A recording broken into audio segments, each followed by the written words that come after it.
On the Friends of Horsey Seal committee, who are all volunteers, and our role is to monitor the colony and to organise the warden system and to try and work with the local landowners to make sure that we protect the grey seals during their breeding season.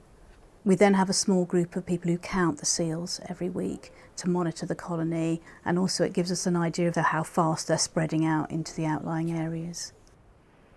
The grey seals at Horsey and start having their pups from beginning of November, and that will last right through to early January. Females will come into season after their 3rd year, so they'll be ready to breed.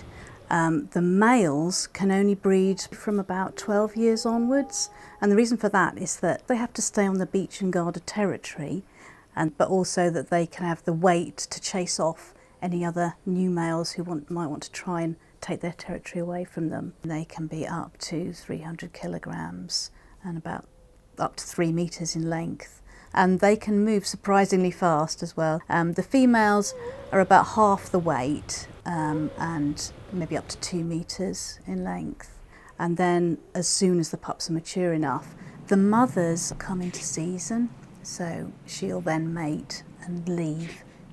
Grey seal pups are born at around 11 kilograms, and in theory they should put on about 2 kilograms of weight a day for 21 days. So the mother's milk is sort of between 60 and 70% fat, and so they will try and feed as many times as they can regularly throughout the day. So again, that's another good reason for not having too much disturbance, because they need to build up that layer of blubber and that weight. So if it looks like a barrel with a little face on, then that's a good pup. Then after they're weaned, they will have to spend 3 weeks not feeding and molting.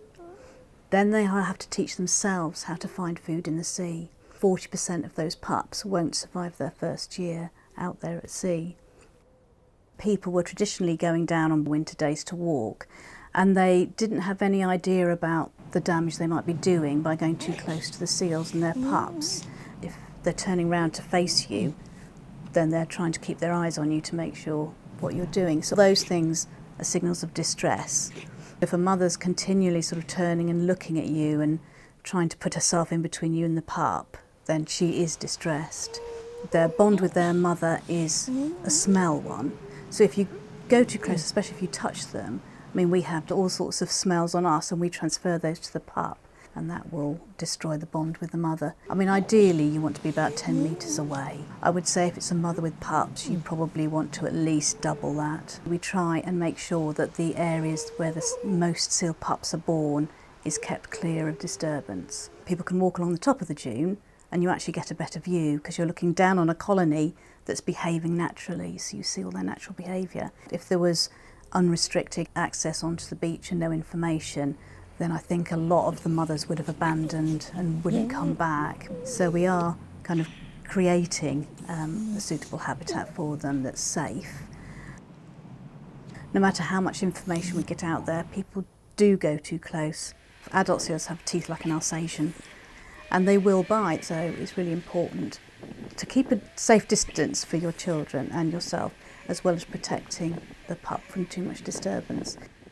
If people understand the seals and understand why we're doing what we're doing, they just get so much more out of the visit, and they can spot different behaviours. They can learn to recognise, the harbour seals maybe from the grey seals and the cows from the bulls. And what we hope is that that information will spread, because we can't talk to everybody. So the more people that understand how important it is not to disturb them, the better. It's a wonderful wildlife spectacle. It just needs to be treated with respect.